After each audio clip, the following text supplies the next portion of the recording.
Bizarre Brain Comics.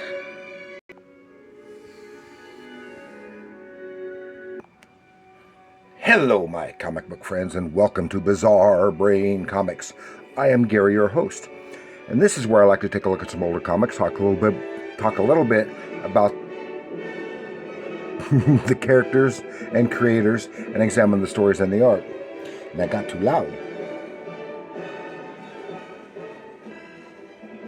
And originally, I was wanting to do a review of the new Savage Sword of Conan from Titan. But there have been so many reviews of that, I decided not to.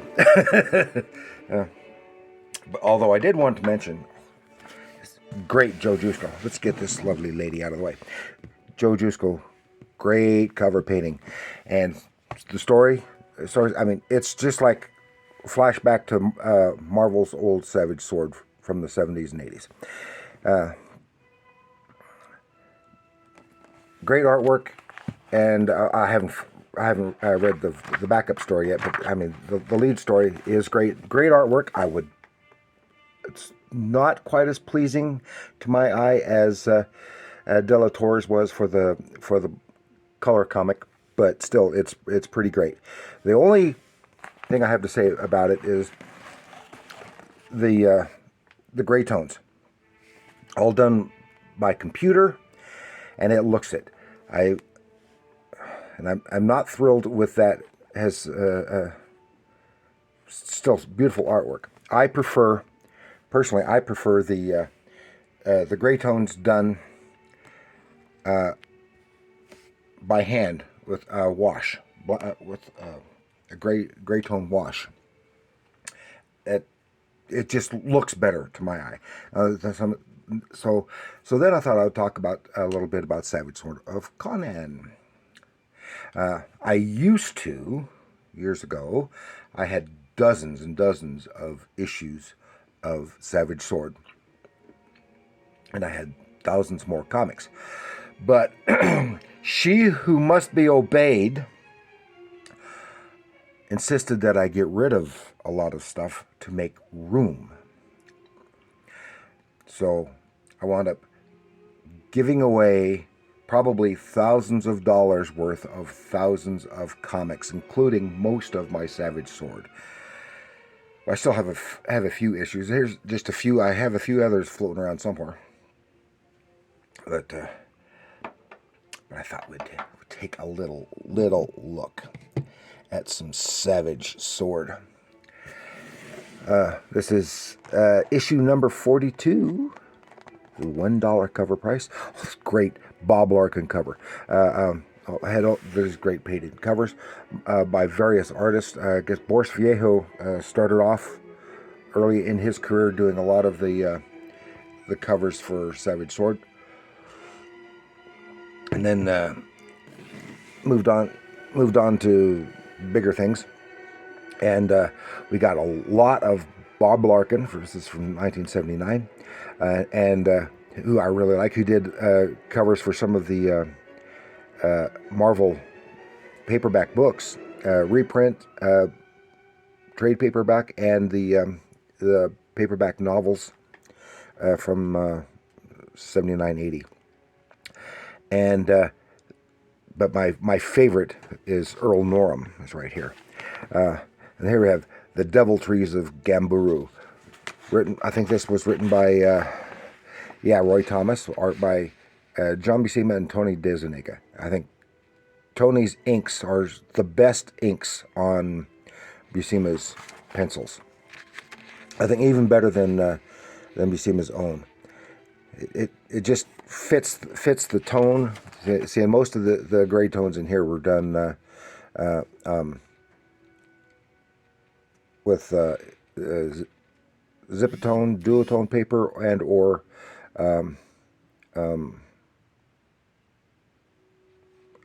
in the printing process.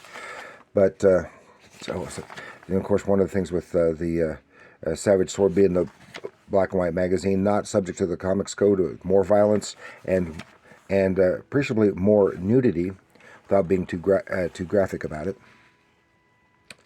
And that's one thing here in the Titan Savage Sword is you see more nudity than you do in these. And some great, here we have Roy Thomas's Kings of the Night, based on the classic story by Robert E. Howard. Art by David Wenzel. Not as nice as Buscema's, but very good. So that is Savage Sword number 42. And we go to the Savage Sword 179. These are ones that I could easily find. Fury of the Iron Damsels. And I'm going to have to read this one. It looks really good. And it features Red Sonja in here. And again, does it have the... There we go. Chuck Dixon wrote this with some really marvelous art by Gary Quappett. It's very lovely line work and some nice gray tones. I really like his work on Savage Sword. Almost on par with John Buscema, but not quite. But his has a more lovely line to his work. So he does some nicer expressions, and especially on the lovely ladies. Oh, that's cool. And here, Earl Norham cover. Just love Earl Norham's stuff. I've even got one of the reasons I kept them, some of the old men's magazines from the, was it 60s or earlier 70s, and he did he painted illustrations for some of the stories in those, and I got a couple in very, very bad condition after 50 odd years. And that's where I first saw his stuff, and I love his work. Earl Norham. And we got Savage Sword of Conan 196, and this is another. This is another Norham cover. Very cool. And Buscema and Ernie Chan art. Again, applied gray tones. Now this is when Ernie Chan's inks really shine, I think, because he's most of but not all of the gray tones are as a result of his inking style. But unfortunately it is so strong that Buscema's pencils, his own style, is almost lost, but not quite. But it's very, very well done. But it's almost overworked. Makes it visually a little too busy. But who wrote this? Did I see? Yeah, Roy Thomas. So it's got to be a good story. Roy Thomas wrote the Conan story. And some nice action and adventure. There, a Kull story, and following that up. Then it's not Savage Sword, but it's close. The Conan Saga, number 39. And this is Ernie Chan who did this painted cover. But of course, Conan Saga was different. It was reprinting the entire Conan Saga from Marvel. So it was started off reprinting, of course, the Barry Smith pencils. They're uninked pencils, as I recall, and then moved on from there. So this is actually reprinting from the color comic, but it also had some of the black and white stuff in there too. But of course, Ernie Chan and John Buscema work here. Oh, I didn't notice this when I was looking through it. It represents the first Kull story from his own title, written by Roy Thomas with Ross Andrew pencils. I had been thinking Maurice Severin did that, but no, it was Ross Andrew and Wally Wood doing the inks. And that was some really great stuff. But then we go to Kull and the Barbarians, number 1. first collector's issue. And this also starts off with, of course, it has some articles, but starts off with that same story, except this one's got the hand-applied gray wash for the gray tones, which is what I really love. Again, Thomas, Andrew, and Wood. So this is reprinting this actually reprints the first 2 issues of the black and white, of the color comic book, Kull the Destroyer. Again, the hand applied gray wash. And this is probably one of my favorite, the Shadow Kingdom, my favorite Kull story by Howard. This is great. And this is Marie and John Severin art. And this is what I see in my head when I think of Kull. And when I read the prose stories, I see the Severin art in my head. No, I do not see what's his name from the movie, the old Hercules. I suddenly can't think of his name. I know it. I've got an action figure of him. I can't think of it right now. And then the whole thing is backed up with another. It's still another reprint from a different book, but this is The Valley of the Worm, another really great Howard story. And some of these stories are available on audio on YouTube. I read this years ago, but then most recently I listened to this story on audio on YouTube. Valley of the Worm. And this kind of leads up to, stylistically and thematically leads up to stuff like the Conan stories that Howard wrote. And who was the artist? Cover artist, I've forgotten. Yeah, Michael Whelan. So that is that, and I happen to have 2 copies of that one. Then is Kull and the Barbarians #2, and I don't know who did the cover painting on this one. Part of probably where it's an M. Oh, that's Michael Whelan as well.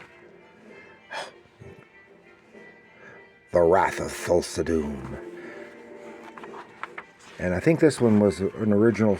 Yeah, this was written by Jerry Conway, art by Jess Jodloman, I'm not familiar with. Kull the Destroyer. And this is a story done specifically for this issue. Great stuff. With a Solomon Kane backup. And I love Solomon Kane as well. That's Howard Chaykin, I think, isn't it? I believe that's Howie Chaykin. Yeah, and then a Red Sonja backup. There's an article about the Red Sonja cosplay. Yeah, Red Sonja, and this is definitely Howard Chaykin. Written by Roy Thomas. Then following that up with a completely unrelated story of Black Mark versus the Mind Demons by Gil Kane. This is when Gil Kane was working on basically creating graphic novels before they were a thing. And he did 2 of Black Mark. And eventually the Black Mark didn't do very well, and it was done as I think it was a magazine or something. Later printed as a paperback, pocketbook-sized paperback. And this is a second one. Of course, it's just illustrations with text, but still done comic style. Then we go to Kull and the Barbarians, #3. And I bet this, yeah, another Michael Whelan cover. Oh, it's great stuff. And the Omen in the Skull. See. Vicente Alcazar did the ink, the color. I'll get it yet. Did the artwork, written by Doug Munch.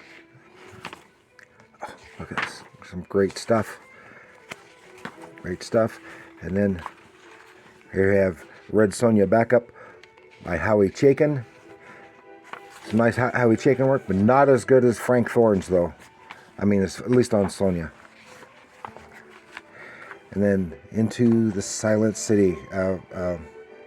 Pablo Marcus, Alan Weiss.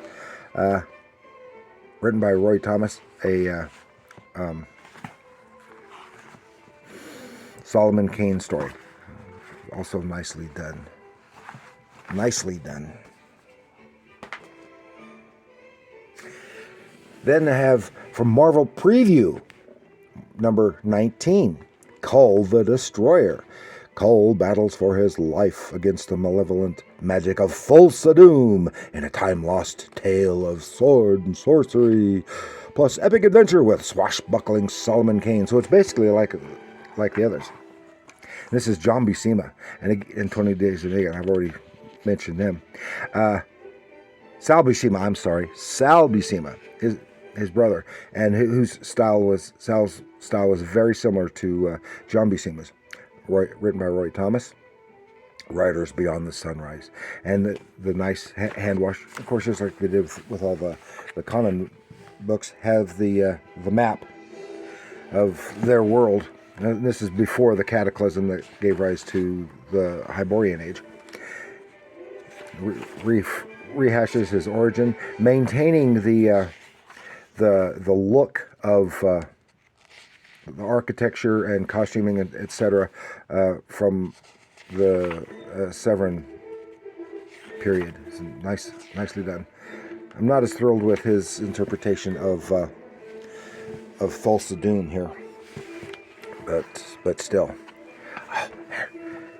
Kull 2. Here's that's great. This is a portfolio, and here's an article about Kull, the Tiger of Atlantis about Kull, and a portfolio by, I think, just John Severin. Yeah, John Severin. Oh, some great stuff.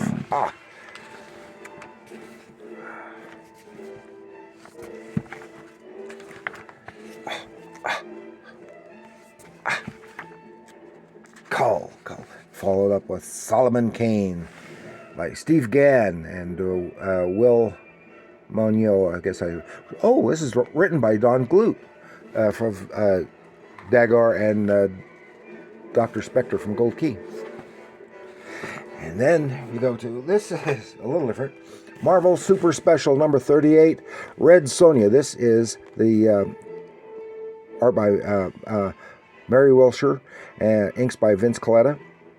And I think a lot of the loveliness of Mary Wilshire's pencils is lost by Coletta's inks in this one. Usually he makes things look a little bit more lovely with his ladies, but I think it's his inks is a kind of a detriment because Mary Wilshire had such nice pencils. Scripted by Louise Simonson. And of course, this is an adaptation of the very disappointing live-action movie, but still fun to watch and fun to read. And of course, this was printed also as a 2-issue mini-series of regular-sized comics magazines. And then I'm going to show Savage Sword again, but this is from Dark Horse. This is reprint the volumes reprinting Savage Sword. I have volume 1 and volume 3, and I think I have volume 2 or either 2 or 4 somewhere. And I got them second hand. But of course, the Boris Viejo cover and all the variety of great works.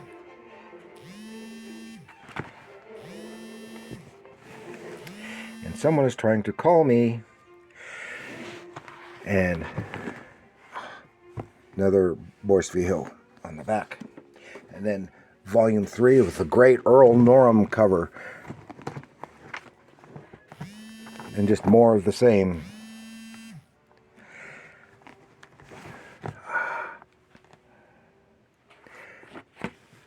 And all that great stuff. And then I wanted to show you this.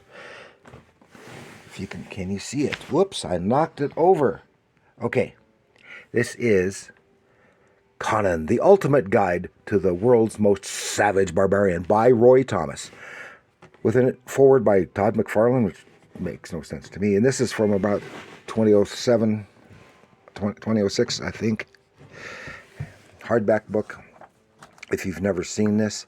And it's just got all kinds of stuff going through the novels, the books, the comics,